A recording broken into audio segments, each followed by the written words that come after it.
Vale, vale. Sí, a ver si sale bien. A ver. Apréndeme a mí,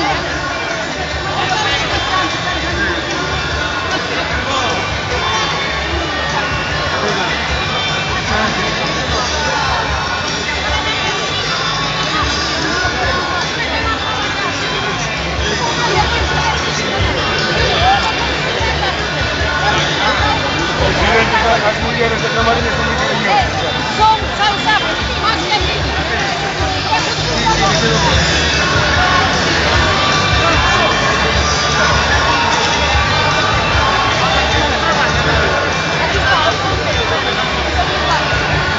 A ver.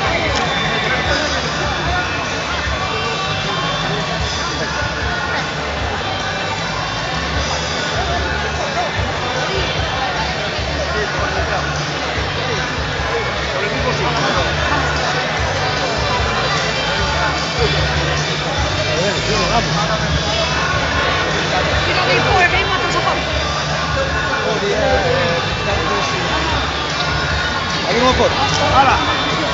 Bueno, hasta ahora.